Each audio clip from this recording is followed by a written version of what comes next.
Welcome, welcome, Facebook family and friends. It is your girl Karhma Deneen, and we are here tonight for Conversations with Karhma, featuring our very special guest tonight, Dr.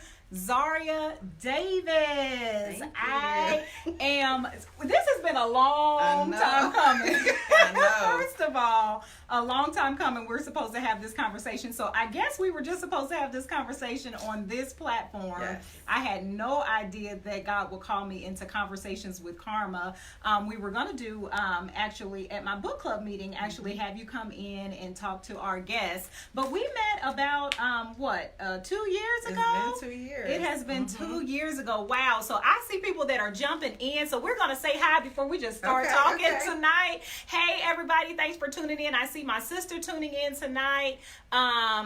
Gregory, Kim, hey guys, Amber, thanks for tuning in. I see somebody over there on Zaria's end. Hi. Hey everyone. Nicole, hello. If you guys could click, tag, and share this video out with someone, let them know that Conversation with Karhma is on. We are here every single week on Tuesday nights at 8 p.m. Eastern Standard Time. Last week, we did have a little bit of an adjustment in the schedule. We were actually on Monday night with Ask Ashley on her weekly show, the Monday Night Juice, and we were doing a special show for a collaboration over competition where the ladies of Victory Lane Boutique, which includes myself, were featured on Fox 19 that very next day. And so we decided to go ahead and combine Conversations with Karhma with Monday Night Juice, just as a special for doing collaboration over competition, showing you guys that we can actually work together and that we are better together. And so I'm so excited. Hey, Lakeisha, thanks everybody for joining us. Yes, I'm so excited to see you guys. Again, please stay on tonight. Please engage. Make sure you ask questions. I'm going to get logged on and see if you see me. So if you see me looking down, it's probably because I'm looking at you guys' questions tonight.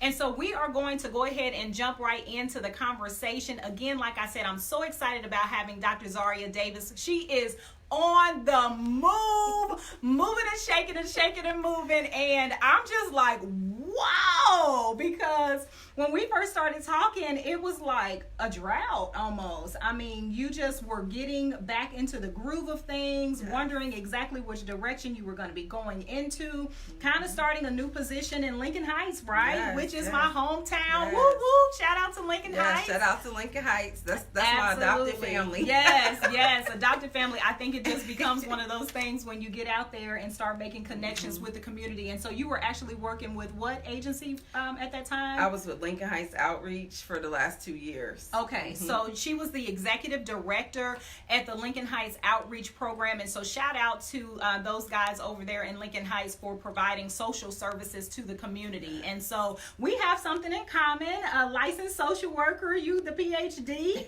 right? Social worker, a PhD in social work, and I have a master's degree in social work, and so definitely have been able to have some conversations over the years. And so tell me a little bit, you are the CEO of New Directions Coaching and Consulting. So tell me what you are doing with New Directions, and maybe even a little bit about why it's called New Directions. Sure. So obviously this is a huge shift from the work that I was previously doing.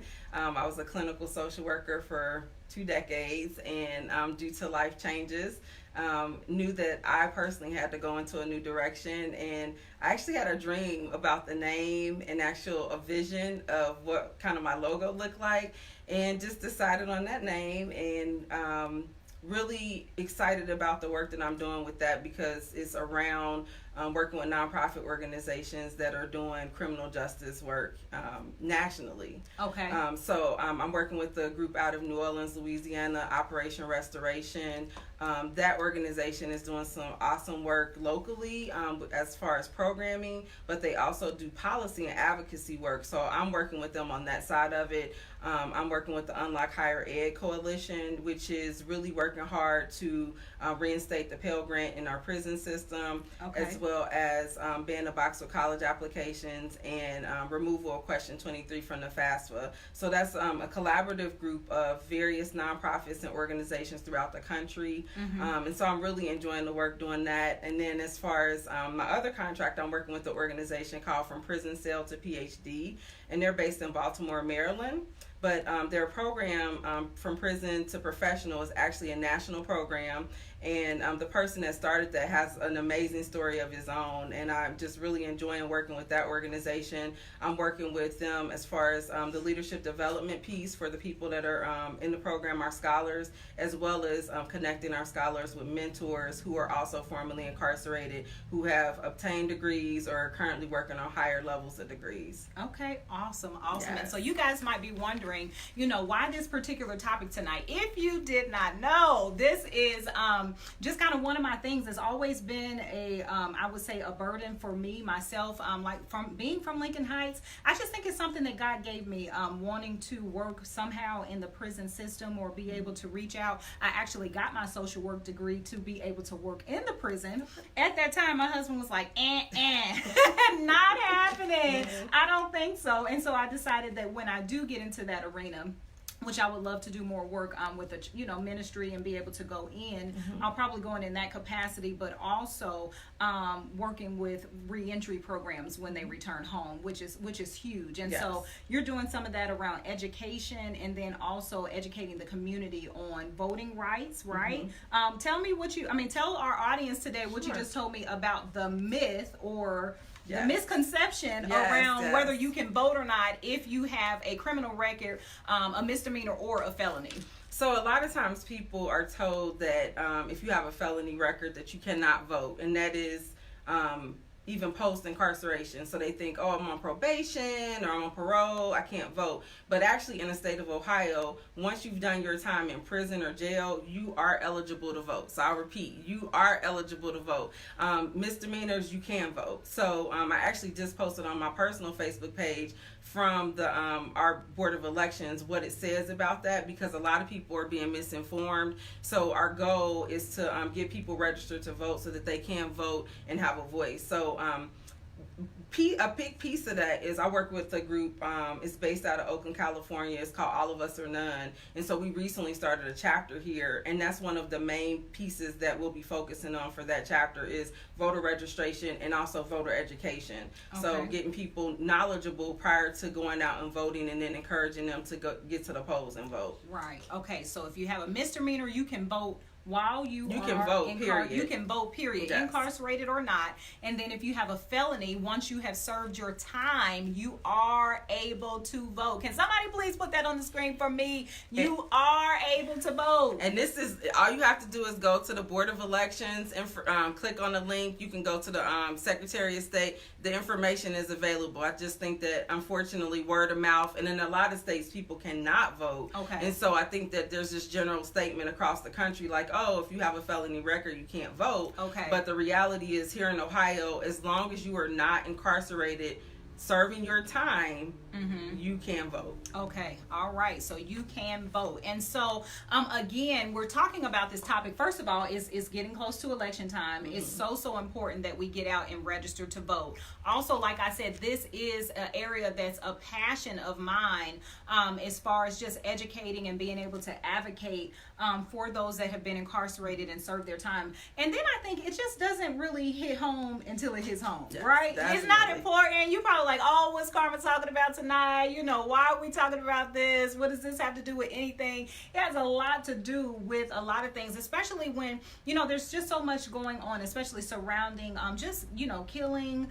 shootings of innocent people, just the criminal justice system as a whole. You never know when you may be impacted, or that somebody that you love may be impacted by the criminal justice system. Yes. And so let's talk a little bit about that.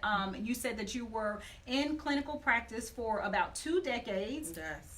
We're here in Ohio. You actually got your PhD in Ohio, correct? Well, I did it online. Online, so okay, online. Yeah. So PhD, got that. Went to North Carolina, moved to North Carolina, and now you're into advocacy work. So tell us a little bit about the transition. What went down? What is going on here? And I'm so excited to be able to come back and talk about the latter part of this story. So in 2013, I actually started a mental health practice in North Carolina. Okay. And with all good intentions of, you know, being productive in the work that I've been doing, because I've been doing it for so long, and really the work that I do is important. And so the name of my organization was actually called Life Impact Solutions, because I really believed that the work that I was doing was going to impact lives and create solutions to some of the issues that they were dealing with. And within about a year, I found out that I was being investigated for billing practices with my practice. And so my life, it was a huge shift, really trying to just process everything. In the midst of that, I lost my mother suddenly. She had a blood clot, and so that January of 2014 she passed away, kind of in the midst of all of this. And it just kind of spiraled, you know, downward after that for me. I did a lot of questioning, a lot of, you know, just trying to understand what was going on. And I was advised by my attorney to accept a plea. And so I did that. And you'll hear stories from people who've taken pleas just across the board, because a lot of times when people accept pleas, when you read the documents, you're like, how is this even possible? And that's the question that even with me accepting a plea asks, like, how is what you're saying even possible? But I accepted it because the consequences of me not accepting it were greater, honestly. Right. Mm-hmm. So I accepted the plea, and in 2015 I was sentenced to 24 months in a federal prison, which was a very difficult thing for me, because during that time I had accomplished my doctorate degree in clinical social work. I had landed a position teaching actually at a university, and so things were going pretty well in my life, new relationship, just felt like I was in a good space. Absolutely. And I was sentenced. I found out my uncle had passed away in North Carolina, and we had literally just got off the exit, and I got a call from my attorney saying, you need to be back in a few weeks for sentencing. And I thought, I can't even begin to tell my father, who was already had to bury his wife, and now he's burying his brother. And I buried a sister and a brother in the midst of all of that as well, that now I'm about to be sentenced to prison. About a week after that, my grandmother passed away, my dad's mother. So eventually I did have to share with him. And so in the midst of my own grief, you know, I had to go back to court, and I was sentenced to the 24 months. To a prison in West Virginia, Alderson, West Virginia. Okay. And so I was allowed to report to basically self-surrender, because I was considered low risk, and had to turn myself in February of 2016. So I had a few months still at home to kind of prepare. I'm a single parent, so trying to prepare, you know, my child who has been with me her entire life. Who was what age? How old was she at that time? She was actually in middle school at the time. And that was one of the hardest things, honestly, that I had to do, was to leave my child, you know. And, you know, I love my family and they're great people, but I'm her mother. Absolutely. You know. And so I felt like there were other ways that my situation could have been handled, but my judge said, because of the mandatory minimums, because of the way that the laws are written, that I wasn't eligible for any other levels of any other conditions, like probation, for example. And so incarceration was the only answer for me. Oh, wow. A person who had never been in any type of trouble. It was a nonviolent crime, and it was a money crime based on estimated loss amount. So not actual loss, but potential loss. Okay. So in my mind, there was still a lot of confusion, a lot of questions. And I tell you, I was in a relationship at the time, and I can remember going to the prison, and my ex said to me, you know, there's a reason why this is happening, so you have to really seek God in this, and why why is this happening? What is the purpose? And so that's what I did during the time that I was away. I really sought out God for myself, and what my purpose was. And I felt like every interaction with the women that I met while I was there, was confirmation about what I was supposed to do when I got home. Wow. And so as I started talking with other mothers and I started hearing about the number of women there for conspiracies, the number of women that accepted plea deals, and then the sentencing for the people who didn't accept plea deals, like the range was crazy, like right. 10, 15 years, because they didn't take a plea, that could have got them 12 months or 24 months. I thought, okay, something has to change. Right. So I was blessed to get a reduction in my sentence. Okay. And so I was able to be released after 12 months of doing the time instead of the 24 months, 18 months probably with good time. So came home in February of 2017. Okay, so came home in February of 2017. All I see is wow across the screen. Wow across the screen. I know, guys, that's exactly what I said. Wow. But were you released? Were you totally free? Tell me about that process. So she served her time, yes. Got out early, mm-hmm. But you were released on parole or probation? I was released on probation. Okay. So yeah, totally. I wasn't, and I actually had a hashtag that people use often, still not free, because I was not still free. Oh, still not free. I was still not free. So I actually had 3 years probation that I was supposed to be doing. When I came home, the relationship that I was in had ended. Okay. And my father, who was planning on being a caregiver for my daughter, was diagnosed with stage 4 brain cancer. So he was immediately, once they found it out, in surgery. I'm thankful for a cousin who stepped up and took my daughter in. Okay. However, when I came home, that pretty much left me homeless. So I was sent to a halfway house. And the experience that I had at the halfway house was not pleasant. I've never done drugs, mm-hmm. Never been exposed to that lifestyle. Mm-hmm. However, here in our area, we have a very bad opioid situation going on, and we have a lot of people that are being cycled through the criminal justice system, and they're not getting treatment. Mm-hmm. And so what you find in a lot of these halfway houses are people that are actively using drugs. Sure. And so when I came home, that's what I came home to. Mm-hmm. I came home to a halfway house where I was placed with women who were active drug users, and it broke my heart because these women needed help. Sure. They needed help. They didn't need to go back to prison. Right. And I felt like this was another aha moment for mm-hmm. me, mm-hmm. As far as the work that I'm doing. So eventually I was able to secure employment. Thankful to my network and my village, mm-hmm. as far as that's concerned. And I'll tell you, I was extremely blessed because I was able to get housing, which is a huge barrier for a lot of people coming home. Absolutely. And I honestly, the person that rented to me, I told her the truth. Mm-hmm. I was very transparent, and I was fortunate that I was able to then get housing as a result.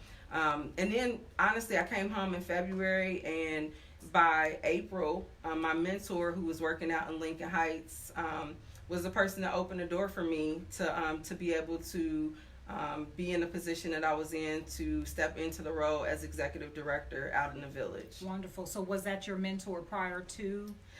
He was. He actually had been my mentor. Okay. He is such an awesome guy. We actually worked together several times. We worked together with the Gear Up program, okay. Which was at the University of Cincinnati. And then we also worked together for a program called Parents for Public Schools, where I was a parent advocate. And that was actually leading up to my incarceration. So I was working at the university teaching, and I was also doing parent advocacy work prior to my incarceration. So he kept up with me while I was away, and just really poured into me and believed in me as a leader, mm-hmm. and really had my back, and fought for me to get into that position. Wow. So talk about being connected, guys. When you, think about situations or circumstances, or when you are maybe even presented with an opportunity to be a mentor or to get involved with an agency or a program in an area that has impacted your life in any type of way, is so important to get involved, to give back, to serve, just to be connected with good people, right? Yes, definitely. Because it makes all the world of a difference. And when you plant those seeds, like you said,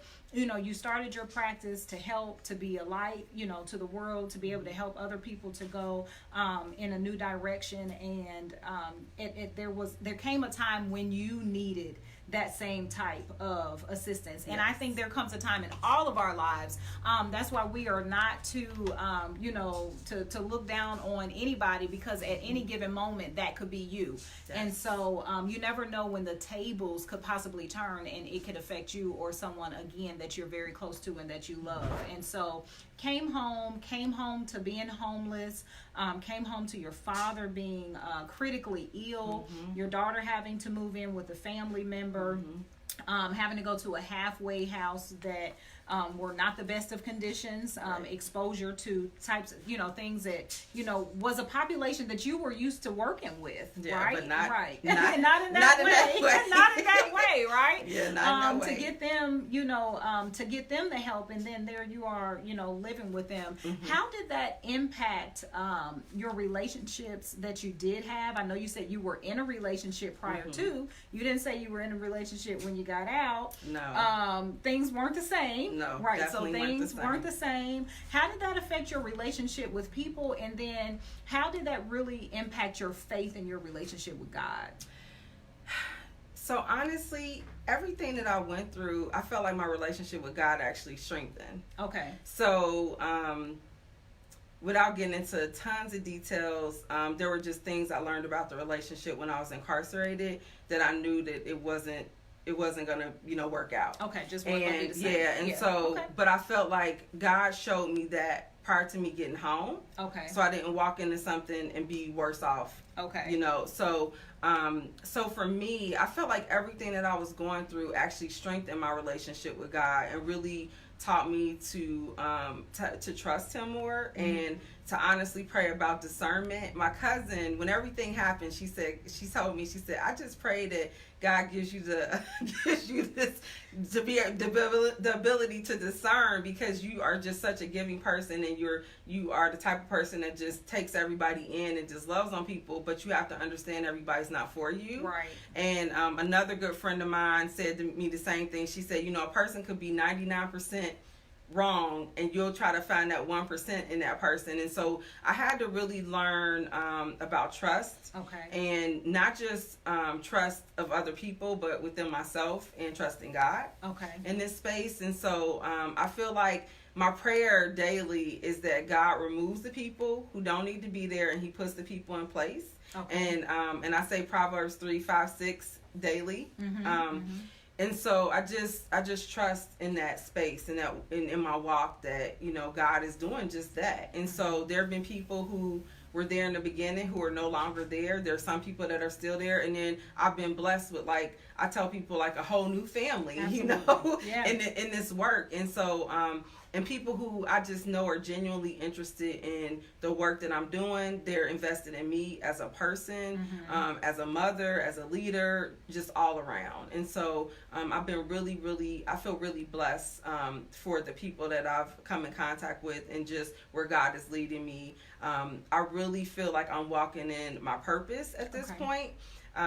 Not to say that, because it's still a part of social work. Absolutely. This is still social work. Macro level. Yeah, and so it's just different because I was doing more direct practice, right. And so now I'm doing policy work, programming, and I'm just like, okay, this isn't what if you asked me, 5-6 years ago, I would have never guessed that I would be in this space, but I realized that everything does happen for a reason, and that there's a purpose, and even though we don't always understand that purpose, there is one. And so I tell people all the time, what people meant for punishment, I feel like this was used for preparation. For preparation. Wow. What people use for punishment is actually used for preparation for you to walk in your purpose, guys. Yes. And so if you feel like you've been punished right now, the word says what the enemy means for bad, God will use it for your good. And so this is just a awesome example. And I know you said about your faith in God was strengthened, that you were strong. Tell me about a weak moment, though, because prison, it just, and were you ever, I was thinking about this earlier, were you ever mad at God? Because so many people think if you get mad at God, He's going to strike you down and you're going to hell. I think, anger, the word says to be angry, but to sin not. And God knows, how we feel, what we're thinking, what we're going to do before we do it. There had to be some times where you were mad. There had to be some times when you some of those days. I think the pre-trial days for me were the hardest. Okay. Because I questioned God all the time. Okay. Because I just didn't understand, like, how am I in the space that I'm in? How am I looking at prison time? Why am I being removed from my child? You know, I just questioned everything. And then in the midst of it, like I said, I lost my mother, an uncle, an aunt, another uncle, and then my grandmother, you know. So it's like I'm already grieving these losses, and now you're telling me I have to be away from my family, my child, and then, you know, so I was angry and confused, and even tried the whole, like, but what if if I do this, you know, will you save me from this? All of that. I went through all of that. And honestly, the day I was sentenced, it was like there was almost like this sigh of release. Okay. Because it had been going on for so long, you know, for years at this point. We're talking about a few years that this had taken place. And so I just wanted it over with. Okay. But I think in that moment, I was able to see things from a clearer perspective. And as far as being inside, I would say the roughest time that I had inside was when I found out about my dad's condition. Okay. Because my dad was the person that was putting money on my books. Okay. And my daughter had told me she didn't think my dad was feeling well, but I didn't know what that meant. And obviously I couldn't see him. And I had asked some people to kind of check on him for me. And I get an email from my siblings saying they think he had a stroke. And I'm like, what? You know. And then I had no money on my books because it was almost time for him to add the money. So I had like 2 minutes, I think, where you can use email. So I had like a 2-minute window to shoot out like an email to everybody on my list saying, I have no money. I need to know what's going on with my dad. And it took some time, you know, obviously for people to start connecting with each other. That was probably one of the roughest times. I mean, I cried quite a bit. There were some women with me that just kind of walked, because I used to walk quite a bit, and so they would walk with me and just pray with me. And I had a really good friend who checked in, like she had money on her phone so she could call and kind of check. And then fortunately I have some sisters from college who put some money on my books, and a group of my friends came together and put money on my books. And so I was able to find out about his condition, how he was doing. One of my cousins sent me pictures just so I could kind of see, you know, that he was doing okay. So that was really one of the roughest times for me. And I have to share what was going on at that time. So I had just ended the relationship with the person that I had been with, who I thought I was going to be with. So this happened within like weeks of that. I had just been called to serve as a worship leader at the chapel there. And so I felt like I was in this transitional space spiritually. So I was excited about, you know, serving as a worship leader. I felt like God was kind of shifting some things out of the way so that I could focus on him. And then this happened. So it was just really, really challenging for me. And I just stayed prayed up because it wasn't like I could physically leave. And I'm thankful I had a case manager who was very thoughtful. And so she said to me, because I was initially my dad's power of attorney. So they called the prison trying to get me, which that doesn't work. Just in case anybody knows, you can't just call a prison and ask for somebody. And so it don't work like that except on TV. So my case manager said, if there's any emergencies with your dad, have them ask for me and I'll make sure that I come and get you. So there was some compassion there, you know, and I appreciated that. So I would say that was probably my roughest time. And so obviously being away from my child, every day was rough as far as that's concerned. And when you're limited to a certain number of minutes that you can talk on the phone each month, and you're like, okay, so I can talk to her 4 times for 15 minutes, or I can talk to her, you know, you're trying to balance it out. That's difficult when you're trying to raise a child who's now starting high school, who is dealing with her own set of, you know, just challenges. And so that year for her was so rough, you know, it was so rough. And I felt so guilty because her grades were impacted. You know, there was so much transition that happened and so much loss. And so I had it was a wide range of emotions as a result. That's interesting because most of the time you hear about, you know, you think about prison and you think about having to protect yourself and danger and this and that. And, you know, I'm sure there are some of those dynamics. But for the most part, with your story and with another set of just young ladies that I have talked to about their experience, it sounds more like, you know, people tend to try to come together.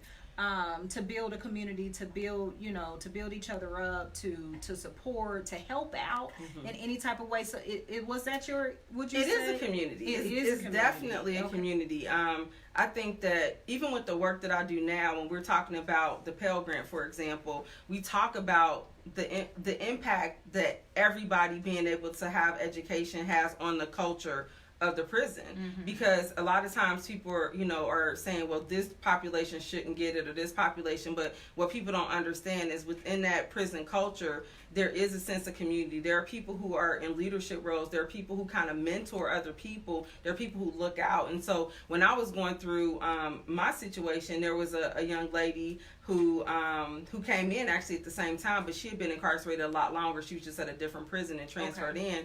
And she gave me a prayer book, and she was just like, sis, hold this as long as you need it, and I still, appreciate the fact that she gave that to me, because it provided just some comfort, when things are going on. But I have some awesome friends that I have met who are still my friends and will be friends, and they're my sisters. Right.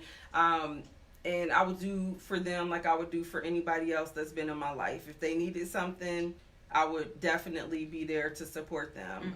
So it becomes like, and especially if you've been in there for a long period of time, it becomes a family, they become family. And so it's definitely a communal setting. And you're living with these people day in and day out. And so either you can, make the best of the situation, or it can be bad for everybody. Right. And so, of course you have these TV shows that depict like all the negatives around, prisons, and I don't watch the shows. I don't watch any of them, but even in a jail setting, it's the same thing. If people have been there for a while, there's a sense of community. People play different roles in those spaces, and you'll see like people are really out here advocating because they have people that are still behind, that they want, that we all know need to come home. It's not even just a want, it's a need, because of their age, because they were their sentences were just ridiculously long for the type of crime that they committed.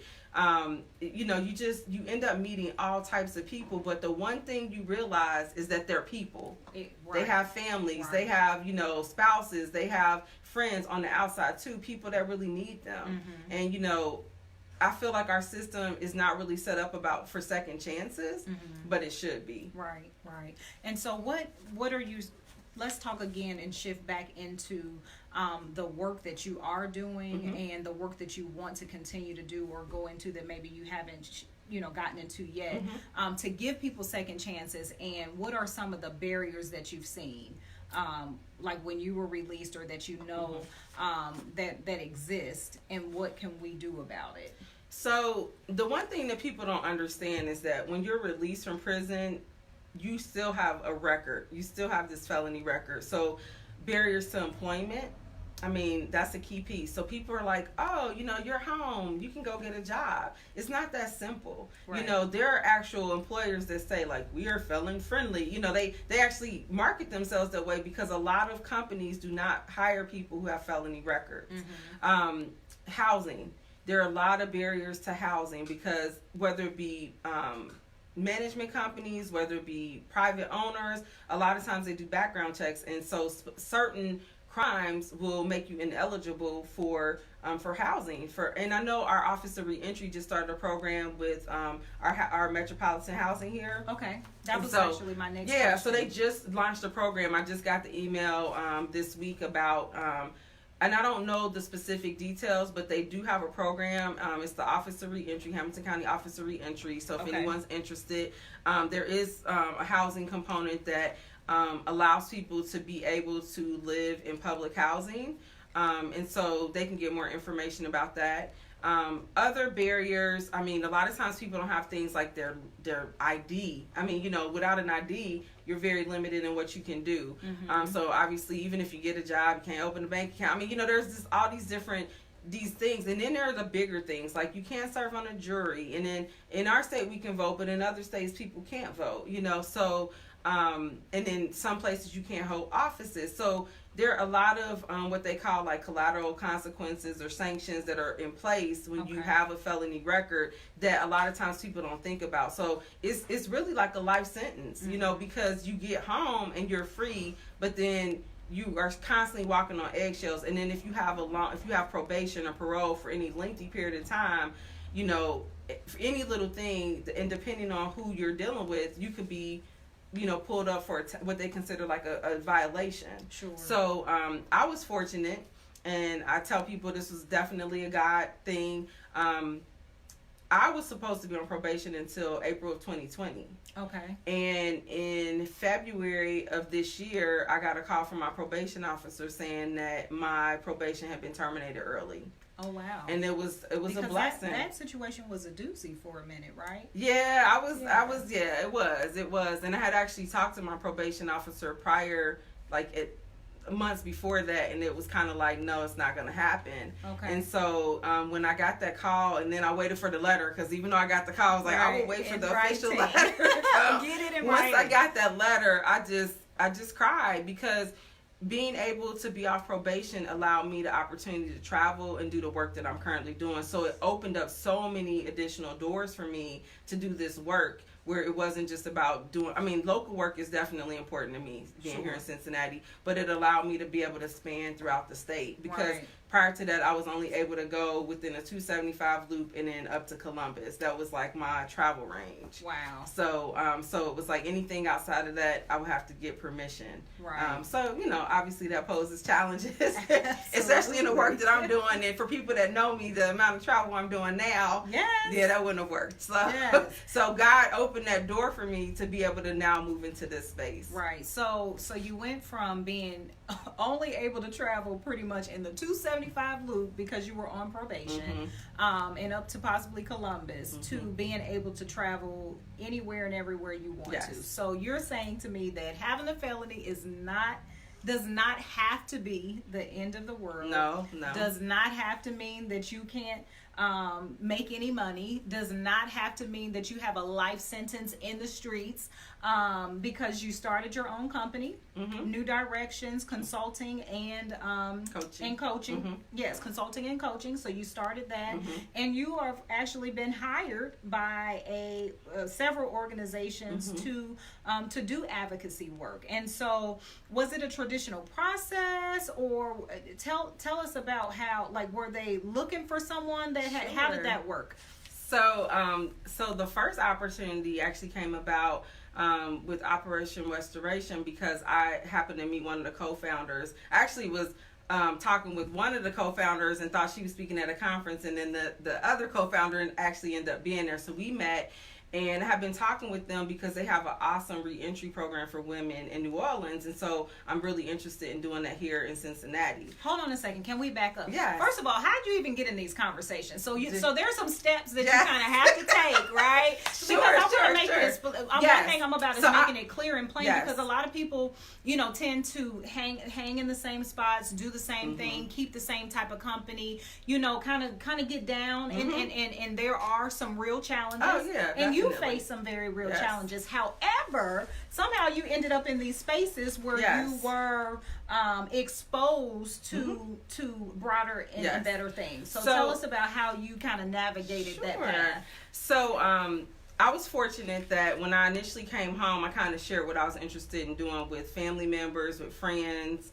And so talk about it. Yes, talk I was your actually dreams. Don't let it kill your dreams. I was talking with people. Exactly. Okay. And shout out to Taryn Kennerbrew. Okay, yeah. So she and I were talking. I was down there supporting her business. So you still playing C's, right? Just being who you are. And I know, it seemed like, but this was the blessing, because she said to me, "Have you talked to Deanna?" And I was like, "Deanna?" And she's like, "Have you talked to Deanna Hoskins?" And I said, "I don't think I know Deanna." She's like, "Oh, you know who she is. We all grew up with Deanna. We all went to school with her." And so then my cousins, who then they all went to school together, said, "Oh yeah, you need to talk to Deanna." So at the time, Deanna Hoskins was working. She had she was the starter of our Hamilton County Reentry office here, but at that point she was actually working for the White House. Okay. And so I kind of did the whole social media stalking of Deanna. I hit her up on like LinkedIn, Facebook, Instagram, everything that she was on. And I said, hey, I was told I need to talk to you. So I had a conversation with her, and I told her like, hey, I'm just getting home. I had literally just got home, and I said, I'm just getting home. I want to do this. And she stopped me. She said, I want to share something with you, because that's great that you want to do all these great programs. She said to me, but policy, like we have to change the system. Like the policies have to change in order for the things you're talking about to really take effect. Okay. And so she guys. So she recommended at the time for me to look into Just Leadership USA, because she had gone through their program, Leading with Conviction. And then she also recommended the National Council of Formerly Incarcerated Women and Girls. And so I looked up both of those organizations and did memberships, which are fairly inexpensive, which opened doors for other things. So I basically got on their mailing list and learned about a program that Just Leadership USA was doing called Emerging Leaders. And it was being done in Louisville, Kentucky at the time. And so I got permission to go down there for that. And that was my first time meeting other formerly incarcerated people who were trying to do something different. Right. And I was just in awe, like, oh my gosh, this is great. Find your tribe. Yes. You have to find your new tribe. Yes. And so I stayed connected with a few of those people and just started building my network from there. And then she also recommended that I attend this conference called the Formerly Incarcerated Convicted People Family Movement Conference. Wow. And it was down in Florida. I had no idea what this conference was going to be. I just went off of her recommendation, and I was floored when I got there. This was last year, and it was in Orlando, during the time that Amendment 4, which was the restoration of voting rights, was in full swing. And I was able to be in a space with, I'm not even sure what the numbers were, but I know hundreds, potentially 1,000 other people that were formerly incarcerated from all over the country this time. And just listening to the work they were doing. I met a mayor. I met all these different people, speakers and business owners. And I thought, oh my gosh, this exists. This exists outside of my little bubble here in my city. Like this is so much bigger. Exactly. And so I made connections there. And I was really just fortunate to really be able to engage with different people in these different spaces. And so after that, I did apply for the Just Leadership USA Leading with Conviction program. And so I was accepted. So I recently graduated from that program. It was a 9-month program. Thank you. Awesome. And I tell you, my cohort members, they are awesome. They rock. And the former cohorts, they're awesome people too. I've had the opportunity to engage with a lot of the previous cohort members just doing the different work that I'm doing. And so it's really allowed me to build my network and expand as well as develop even more as a leader, because it's a leadership development program. So you're already a leader, but they just launch you in just even a broader, range of leadership. And so a lot of those doors came from that.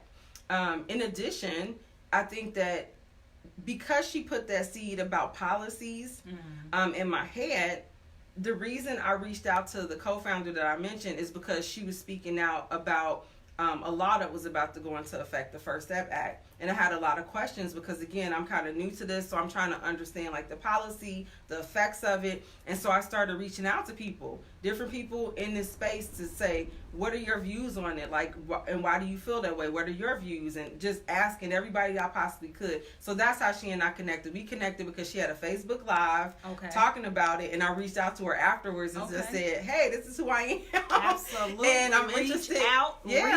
Reach out. Yes. So, and it just kind of went from there. And so I started hearing about different conferences because I went to those other trainings. It opened the door for me to then attend additional conferences. So even as recent as a few weeks ago, I attended the Free Her Conference, which was in Montgomery, Alabama. And that was sponsored by the National Council of Formerly Incarcerated Women and Girls. And so that was women.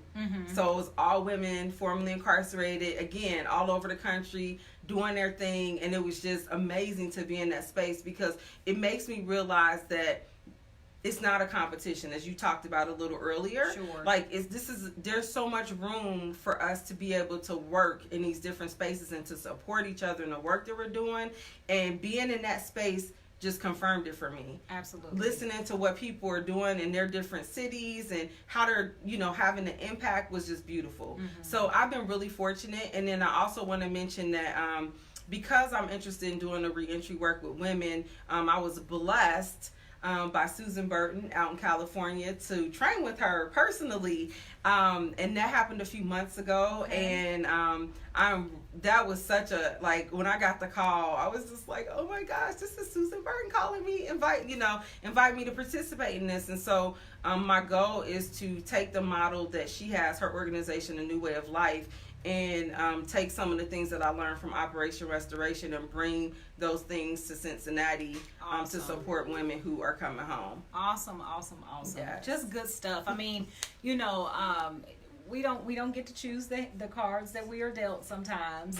And but this is just a testament of turning pain into purpose and operating in your purpose and having a fulfilling life. And I get the question so much, and we will have and continue to have shows about purpose and identity, because when you don't know those two things, you just are, walking around existing. And so I get that question so very often. How do I know my purpose? I'm telling you, your purpose is buried in your story. Your purpose is buried in your story and in your life experiences. And so this was, a life experience that, I wanted to highlight, not for the purposes. I mean, this Conversations with Karhma is not about having a Netflix show, okay? It's not about having a Netflix show. It is about, highlighting purpose, highlighting, how God can restore, how he can take, things that happen for our bad and work it all out together for our good, because that's how he gets us motivated and turned in the right direction for things. A lot of times we wouldn't dare even think about going into doing some of the things unless we have personal experiences with them. And so, like you said, you just, you came to figure out that this was just a part of your purpose and your destiny. And it's not all that you'll do. It's just a part of you. And I'm just super duper duper excited, because we've had some phone conversations. You're like, something has to get going. I know. When is something going to get going? And I mean, and when I saw that you were just here and there and moving and shaking, and then you personally text me and say, I got off of probation, I'm able to go. Yes. Was just amazing to hear how God will redeem the time, how he will restore your life, and how he will favor you. But you do have to put yourself out there. Like you said, you got connected, you reached out, you were courageous. Even it doesn't mean that you didn't ever have any types of fears about anything or challenges, because you did face those oppositions and challenges, and had so much other stuff, so much loss, so much, let's talk a little bit about your relationship with your daughter, because she's a senior in high school this year. When this incident happened, she was in junior high. And so naturally, for mothers in prison, just tell us a little bit about that transition, and how, what was it like when you first came home in that loss of time, and how things are now? I think about like the women who have done like a lot of time, and they have to have some just super strength, because I was away for a year and I felt like so much had changed, and so much of her life had been impacted in that short period of time. And honestly, I'm thankful that my cousin who ended up being her caregiver is who she is, because we have some similarities. Okay. So thankfully she wasn't getting away with anything. My cousin was putting it down like I would. Amen. And I'm grateful for her. Kendra, thank you. Right. And so I think as a result, she still had some level of stability once that transition happened, because there was some points where she was kind of with, different people and things like that. But once my cousin said, no, I got her until she gets home. And even when I initially transitioned, like when I went to go to the school and things like that, my cousin went with me. So she was still a support for me in that transitional period. So she was kind of a support for both of us, just to make sure that we were good. Okay. And I think that once we got into our apartment together, and once, especially once I was able to kind of move about and participate in her activities a little bit more, I think it got better. Okay. It was really rough in the beginning with me being home but not being available because I'm in a halfway house. Okay. Because when you're in a halfway house, you only get one day to visit, and it's typically a few hours, and that was during the time I was going to church. Okay. So either I could see her at church, or she could come there, and then we miss church and I see her there, but it wasn't any other times that I would be able to see her. And so I think that was difficult. I think that, I tell people sometimes maybe I should have just stayed until like what they call it, my good time day, instead of coming home a little earlier and being in the halfway house during that time, because I feel like it was harder for her to have me in the same city and not be able to see me and being able to engage, and I wasn't able to participate in anything because that's where I was at. And how long was that? I was there for about a month and a half. Okay. I was told I would be there a week. Oh. So it was, so in my brain, I'm communicating what was told to me, and then there were changes in the plans, and as a result, it had an impact, and I tell people all the time, my daughter is probably one of the most resilient people that I know, and I think that children who have parents that are incarcerated in general are resilient because it's not their fault. Right. They are the victim as well in this situation, and a lot of times people don't understand how it really impacts the children, who have had parents incarcerated, and just what it does for them, not just emotionally, but when you talk about trust, when you talk about their academics, when you talk about behavioral, all of those types of things are impacted a lot of times.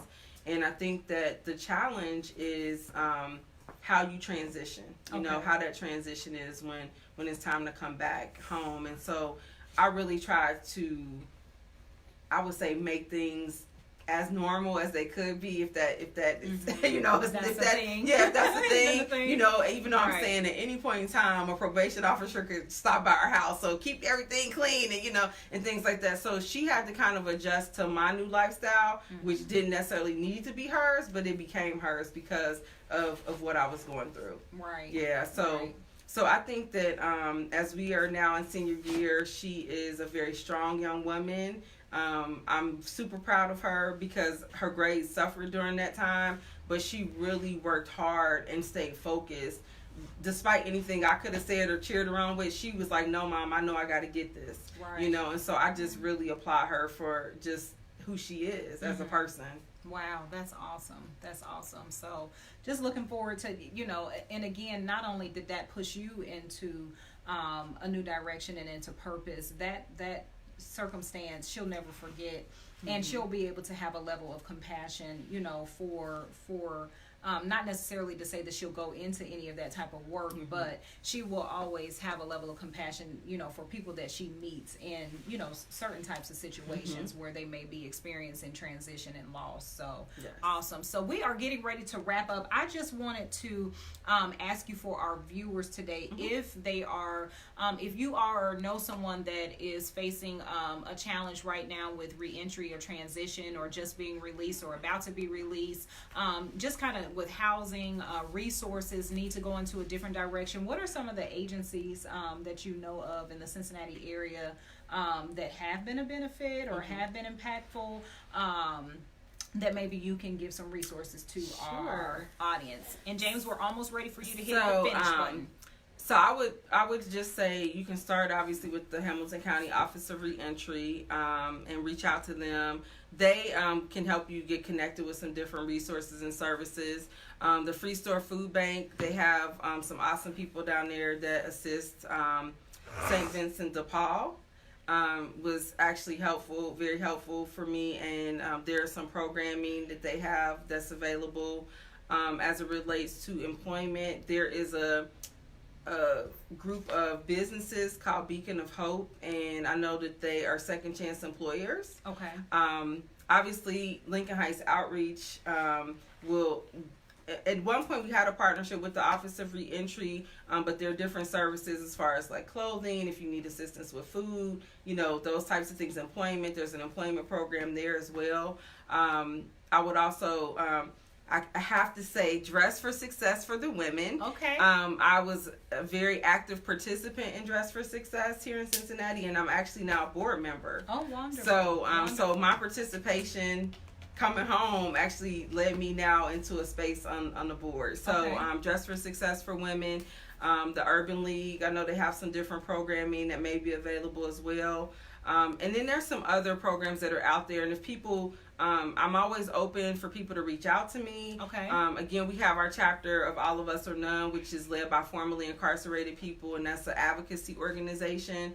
And so we are really just getting started, but our goal is for networking and support and helping people get connected. Okay. But if people are interested, they can definitely reach out to me directly, and then I can kind of plug them in and connect them with resources. Okay, so follow Dr. Zaria Davis on Facebook, on Instagram Yes. as well, and feel free to reach out with any questions, concerns.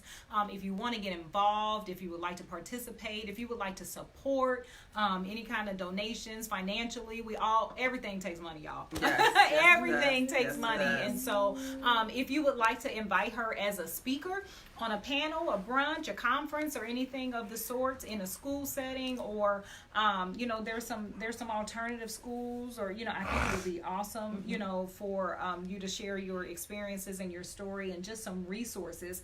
It's so important for us to be aware of what is available. Yes. Because again, most people do get to come home, and they need to be Yes. reintegrated back into society, and they need to be able to have basic human needs met. Yes. And so, food, shelter, clothing, those things are extremely important, or the higher the risk and the chance for them to go back to commit crimes, possibly, if that was something that they were previously into. Mental health, that Yes. takes a toll definitely on your mental health, takes a toll on the family. Yes. And we want to make sure that we're doing our part in providing whatever it is that we can. And so I just again want to thank you so much for coming out tonight, for sharing with us. I think this is such a better space for us to be able to have this conversation. Your story was great, but to be able to be on the other side, we always kind of like, okay, Lord, I know you said, but I can't wait to see the other side of this. And so for you to be able to be in there grinding, doing the work, I love that you got that advice to get into policy. That's just always been one of my things, and I can't believe it hasn't happened yet. No telling what's going to happen now. I feel like you talking about it like something is going to shift, right? But policy, because I was impacted so much just by different policies when I was in college, when I was trying to get my degrees, when I was using the system, on the system and in daycare and different, majorly impacted. And I was trying to do better. Right. I was trying to do good, and it seems like when you're trying to do good, there are things that are always trying to pull you back. And so I just think that this topic and this conversation is extremely important for us to have, especially as African Americans, and how we there are the disparities that are in the criminal justice system, how we are sentenced more often, getting younger and younger with life sentences, extreme sentences. There is so much work for us to do. And again, until you are personally impacted, or a family member is impacted, or you're in this type of work, you don't realize the importance of it. And so again, thank you guys so much for joining Conversations with Karhma tonight, featuring Dr. Zaria Davis. If you have shared this video, please comment in the comment section, hashtag shared, so that I can see that you have shared. Please, on Zaria's page, let us know if you've shared as well. I will be giving away some freebies tonight. from Saved and Still Dope, which is my personal brand. And if you share this video and comment that you shared, you gotta hashtag the share part, because it just gets a little confusing with the share thing if you don't say that you actually shared the video out tonight. And so again, we appreciate all of the viewers, everybody that has shared and watched tonight.